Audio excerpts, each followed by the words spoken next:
Hello, beautiful family, and welcome back to the channel. Today we're discussing episode 10 titled War and Peace. We have to get started with Chidi and Ratchet Rayne. Rayne is still hanging out alone in her hotel. It's been 3 days and she's still feeling really lonely, which might explain why she's sitting there all spread out for the cameraman. Yesterday, I got a text from Chidi. He asked me to meet him at the beach. Rayne is fantasizing out loud, telling the camera how excited she is to be meeting him on the beach because he knows how much she loves the outdoors. She's hoping to hear that Chidi talked to his sister and he will be joining her in the hotel. Be like, oh, I really want to go with you to the hotel. I want to start hanging out with you now. Is she in psychosis? It's actually very unsettling knowing that she has 2 kids and they live alone in the middle of nowhere. Meanwhile, Chidi is waiting for her at the beach. He tells us he chose this location because it's calming and he needs to have a serious conversation with Rayne. I'm just worried about how she's going to react. Chidi is dreading this conversation because he loves Rayne and he has bad news to tell her. She arrives and they're both smiling, they hug and start heading down to the water hand in hand. I came to the beach to tell her that I'm no more interested in this relationship. They find a boat along the beach and they sit down. It's awkward and silent, and then Rayne asks, "What do you want to talk about?" "Have you decided what you want to do, huh, Chidi, huh? Have you decided you're going to go back to the hotel with me, huh? You want to sleep in the same bed with me, Chidi?" And he says, "Rayne, I respect your desire to have privacy away from my family, but the way that it happened was crazy." Your sister and I are not on good terms. You have to remember that I'm not going to stay somewhere in somebody's house where we're not on good terms. Chidi tries to chime in and she keeps cutting him off. She says, "This is a new day, Chidi." He finally says, "You've told me all along you had a thing for sisters." And she's like, "Yeah, see, exactly. I knew this was gonna happen." Okay, you know, one of these days you'll find a woman who will sit there at your sister's all day, 24 hours a day. Rayne is starting to get more and more angry. She's raising her voice. And so he reaches out to her to touch her, to calm her down, help her to relax. And she's like, "No." And she smacks his hand away. She's like, "You can touch yourself like you're used to." Come on, my days are here, touch yourself. That's what you're used to. It cuts to Renee's interview and she's like, "I am so sick of the drama with this family. Chidi thinks that they can do no wrong and I'm the bad guy." And then the producer's like, do you think you might be overreacting to anything at all?" You could be overreacting about Chidi's sister. I don't ever feel like I overreact. Huh? This girl would never apologize because she doesn't think she's done anything wrong. Still, he's asking her if they can have a dignified conversation. And she starts rattling off a whole bunch of nonsense. And he's like, "Can I please talk? Can I talk?" Like, okay, I get you. Can I talk? I get you. Can I talk? Go for it, Junior. Oh my gosh, she's just so disrespectful. It's insane. What happened to her that made her like this? He brings up the drama with his sister and he's trying to explain his side of things and she refuses to listen. She continues talking over him and then he's finally like, "Are you serious? I can't even speak for a second." We've been through the same thing over and over. No. I see you're sucking your sister's tits. No. You're never gonna let go. "Are you sharing the milk, Chidi, huh?" She is deranged. I'm sorry, but I could see why they didn't want her to be at the tell-all. But I really do think that that was a rumor that was started to get more eyeballs on the show. I do believe that she's going to be at the tell-all. He finally says, "You know what? You say you've never been in a healthy relationship, but with the way that you are acting, it would be impossible for you to have a healthy relationship." She is literally gritting her teeth. Look at this. If you want people to respect you, you should learn how to respect others. It is sad. Wow. Good for him for being able to tell her the hard truth. It's not easy. Well, I guess Rayne kind of did make it easy. She flies off the handle so easily. The problem is the human freaking race. All you try to do is hurt others, and you want to call that love? I ended those relationships. Do you understand? You better learn to chill because you're messing with the wrong person. She sounds just like Angela. You better learn to chill because you're messing with the wrong freaking ass person. He's got the patience of a saint, but what is going to happen if he needs to leave? Who's going to walk him off the beach and help locate his Uber driver? This is bad. Then she says, "You're only with me because you want a visa." And I'm like, are you freaking kidding me, Rayne? He's never said anything about going to America at all. She just refuses to acknowledge that it's her. Both. You're the one wanting the visa. You're the one wanting this and that, okay? He's like, I've been to university. I have been living my life and surviving without you. If it was God's plan for me to go to America, he would get me to America, but it's not going to be with you. Then he says, you know, my biggest issue is that you won't listen to me. You never hear me out. And she calmly replies, I am so sorry. Please tell me what's on your mind. Just kidding. Hey, you're still talking. Say what you're gonna say so that we can clear it up. What's wrong with you? He is dumbfounded, and so was I. She is so irrationally emotional. I don't know how he was able to carry on with her as long as he did. Either production forced them to sit and talk about this, or he was literally trapped on the beach because he didn't know how he was gonna get off. You're shit.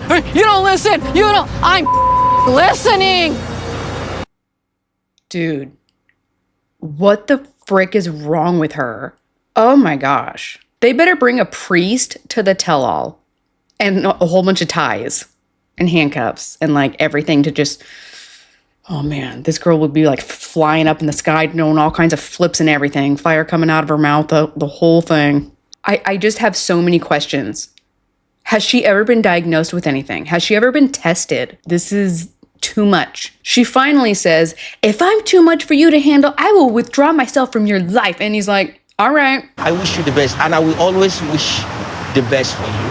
Whatever helps you feel like a man. She's like, oh my gosh, I need some space. You can leave. She goes down to the beach. She starts crying. Chidi makes his way back to the taxi and he's out. Moving on. We are with Tigerlily, who has landed down in Turkey. Every time they show people in Turkey, there's always cats in the shot. It's so cute. I'm assuming that there's a rule that you can't kill cats in Turkey. Tigerlily is being picked up by a chauffeur that Adnan arranged. Inside of the car is a little love note from him and a flower. Normally, I would be thrilled to get into a car and have flowers. Is her voice even higher right now? Normally, I would be so excited. I can't even do it. I feel so disrespected by Adnan. A flower and a card is not gonna change that. She arrives at the apartment and Adnan is plugging in some lights to create a romantic atmosphere. He has another rose and he embraces her in a big hug because remember, this trip they're supposed to be making a baby and Adnan is so excited. I can't wait now to do all of the things in the bedroom with my wife. I cannot stand this guy. He has the mentality of a little boy, a spoiled, rotten little boy. So he has these bouquets of flowers just thrown all over the room and little candles on the floor. He keeps embracing her. And I think he wanted to get right down to business. You're not just going to try and schmooze my anger away. He's like, are you ready? For what? To make a baby. That's why you're here. And she's like, She sits down and is just staring at him, waiting for him to get serious. But he's like, oh, my queen, I missed you so much. I can't believe you're here. You know, just saying the same corny one-liners over and over and over again. Why are you acting like everything's fine?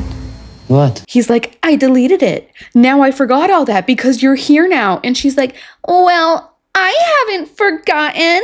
All of these things I do it doesn't matter with this flower and candle. She says, don't you care if something is upsetting me? And he says, it's not important. It's not important. Well, it is to me. We are together now. Adnan, how would you feel if I got out of the shower and took a picture and I would kill you. Of course I will kill you, baby. He explains how upset he would be if she did something like that, completely missing the fact that he's being a total hypocrite. I told you 100 times, I am a man and you are a woman. You can't do those things. Baby, I don't like this double standard. I hate everything. you don't like it because it's true. I am who I am. What are you talking about? He never attempts to make sense of anything. It's just, this is the way that it is. She needs to get over it. She don't understand me.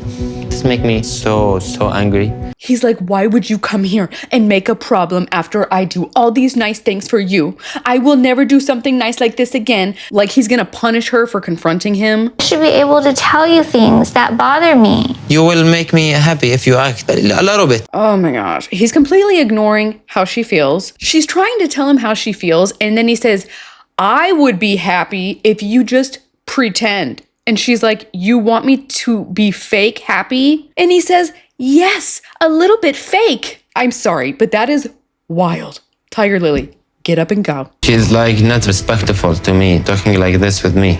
I do all of these things. This reminded me of Sarper, thinking if he does like one simple thing, one nice thing, it's going to erase all of the frustration from their partner like magic. But since she isn't bending, he gets up and walks away. I just can't accept things that I have a problem with. So I'm not chasing him this time. He has to fix it. And then he pops out and says, I don't want to fight. Can you please come here? I think he didn't want her alone with the cameraman in the other room. So she comes in and he apologizes for posting the picture. It did seem like a sincere apology, but that wasn't the root of the problem. She's like, it's the double standard. I can't handle the hypocrisy. And he finally admits that women and girls cannot do everything that a man does. like what? You can't show your body when you go into swimming, but I can. No, that's disrespectful. I don't care about your religion. You should do it out of respect for me. He starts laughing at the notion that he would have to wear a shirt at the beach, and he says, I just want to forget about all of this so we can make love. Make love with you and be happy now. Yeah, Tigerlily, can you please pretend that you're happy so Adnan can get his rocks off? She says she is thankful that he apologized. There are a few things still bothering her, but she's going to let it go for now so they can make a baby. What a brilliant idea. Let's continue why we are coming here. Okay. We are with Niles and Matilda in their hotel room, and Matilda is dousing him in cologne. All over. Squirting it all over his back, all over the front. I hope and I know that very soon you'll come back for me. Doesn't Niles have a really sensitive nose? Matilda tells us that despite being hurt, she believes it happened because he's autistic. So she's being patient with him. Niles is already very nervous about going to meet her family because he knows they're gonna give him heat for not telling her the truth. Today, he will tell them that he wants to continue with the knock door ceremony.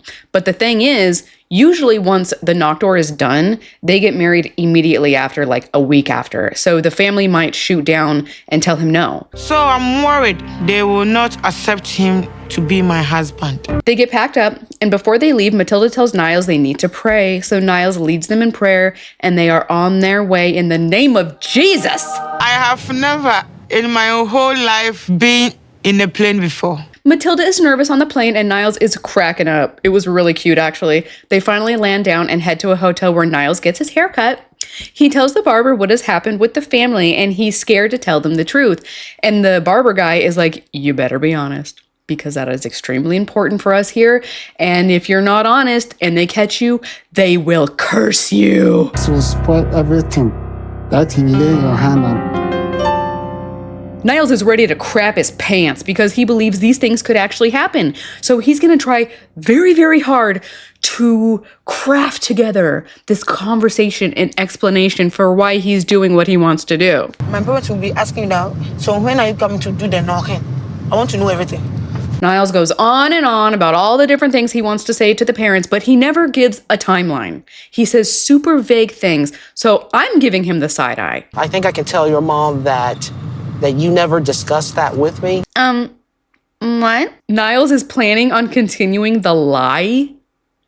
Even after production called him out, after Matilda freaked out. I don't want you to say that.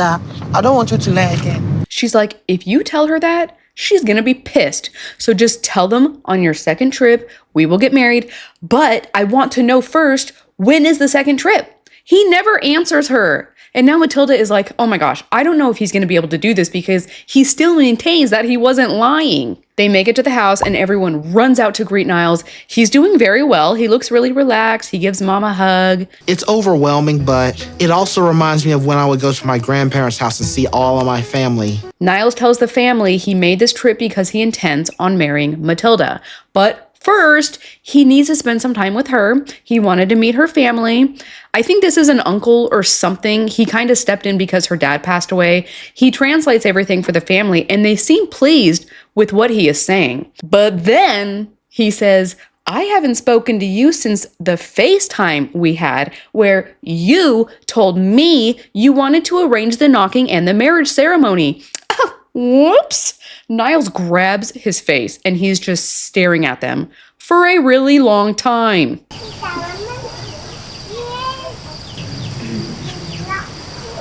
It was really weird. Then he leans into Matilda and is like, I don't know what to say. She's like, just tell them that you want to arrange the knock door now and then the wedding after. And he starts grabbing his face and staring at them again. No. Mom does not look happy. She's like, no, that's not our culture. That's not how we do things. I'm a little frustrated that I don't know what they're talking about, but I see a few angry faces. But I was shocked to hear that the family will allow it as long as the wedding ceremony takes place within 2 months. I'm thinking, that's awesome. He got exactly what he wanted. But Niles still can't give a definite answer. He says, there's too many variables. And Matilda is like, just tell them so we can do the knock door ceremony. If I do the knocking, the timer starts. He is also terrified that if he tells them something and it turns out to not happen that way, they're going to curse him. Like, that's really weighing heavily on his mind. Matilda tells him exactly what to say, so he does, and they accept his plan even though he doesn't have an exact date. Still wondering how I'm going to gather up enough money to complete the marriage process. Moving on! Oh my goodness, we are with Veah, all alone in her hotel room because Sonny dumped her. She texts him asking if they can talk about the fight, and he's like, no, go away.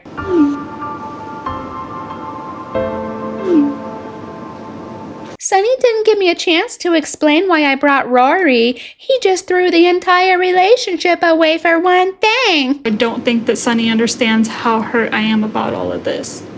Do you understand why he's upset? Why do these people always make it about them? She says she doesn't want to make the situation with Sonny worse. So instead of inviting Rory up into her hotel room, she's just going to meet him outside somewhere in public. Then she goes to this random lady's stand. She buys a pineapple on a stick. And then she's like, oh, do you have Apple Pay? And the lady's like, huh? No, I take cash. She doesn't have cash. She's like trying to explain to this lady how to use Apple Pay. And the lady's like, no, cash. And then what does she do? She has to call up Rory to come and save her because she doesn't have any cash. Hello, yeah. You're not carrying cash yet? No. Oh, you rookie. He pays the lady and she gives him his change back and she's like, oh, they have change here? What? What did you say? What did you say? You are so dumb, for real. You gotta find a way to get this kid back in your life. Can't let something stupid like me being here ruin the whole thing. He doesn't want to see me, Rory. He tells her that she needs to open up about him, about why she's afraid to travel, why she has trust issues with people, because he still doesn't know about all the traumas in her life. Also, does she have a tattoo on her neck? It's the next day, and Sonny has agreed to meet with Veah to talk. Now I think I need to see her, and I need to figure it out why she didn't tell me about Rory.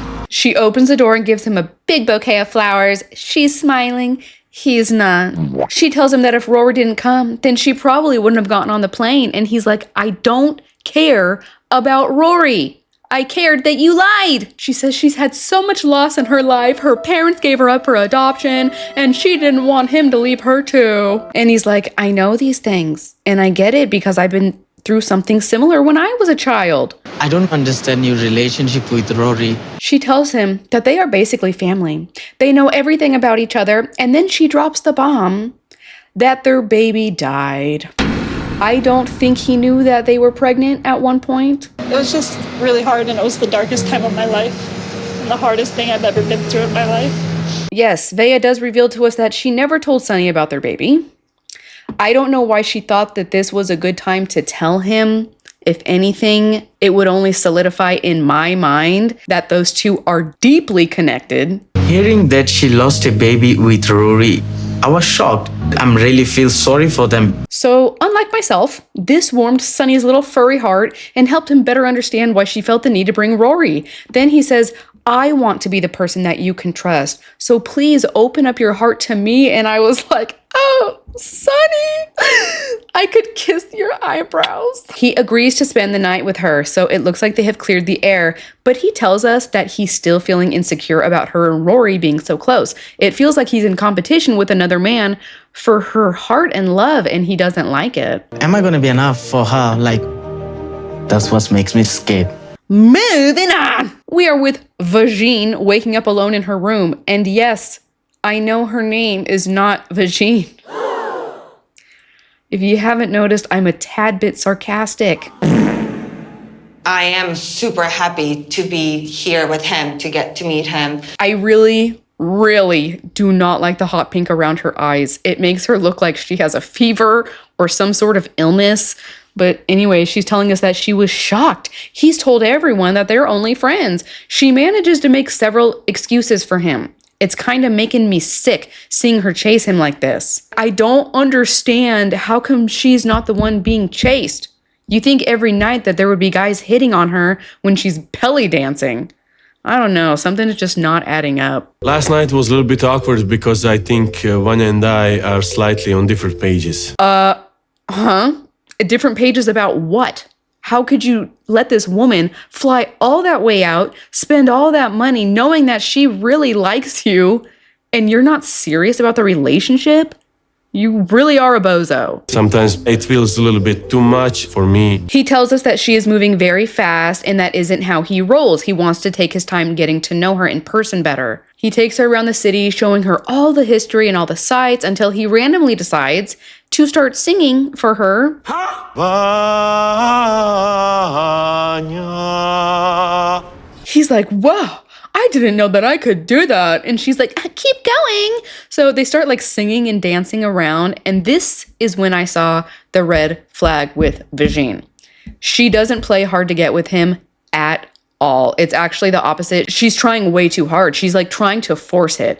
I don't know if it's a clingy thing or if it's like a control thing, but either way, it comes across as desperate. And that's like the biggest turnoff ever. Yeah. What did you tell your family about me coming here? Actually, my mom, she already married us. Oh my gosh, she wants us to get married?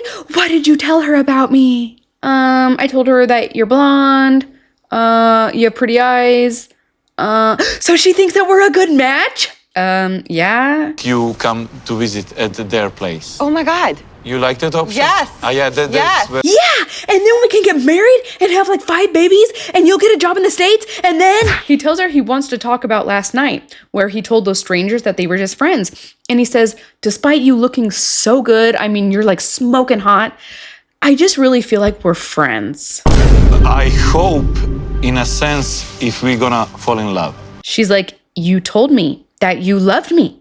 We have talked for so long. We've been sharing our feelings back and forth. And he's like, I understand that, but I don't want to move that fast. I need time. Then it sounds like she is trying to sell herself to him and sell the idea of them being in a romantic relationship. We have so much in common, and I put my life off for 3 weeks. She's like, I came here because this is serious to me. And he's like, of course, that's why you came, to see if we have chemistry in person. And she goes, well, do you feel chemistry? And he says, no. I don't feel it right now.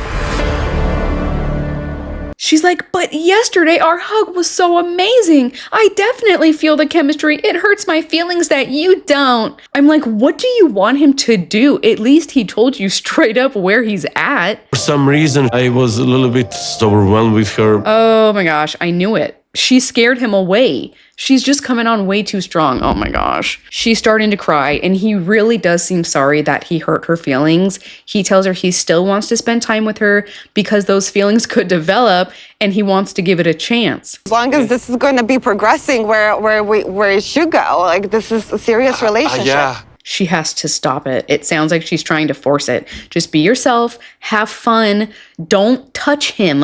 Act like he's not even there. Act like you could care less whether you guys are hanging out or you're just exploring on your own. Just do your own thing. In the next episode, we meet a new couple. This guy looks like a total idiot. Faith tells her family about Lauren's STDs, and then Lauren tells her that he wants to marry her mom so he can gain citizenship. What if I just marry your mom? What? My mom? Yeah. Niles meets the elder of Matilda's community, and he tells Niles, no, he has to get married on this trip. Tigerlily cries at the playground, and Veah is told she has to convert. You have to convert. You have to make her understand. We just want like a successful relationship.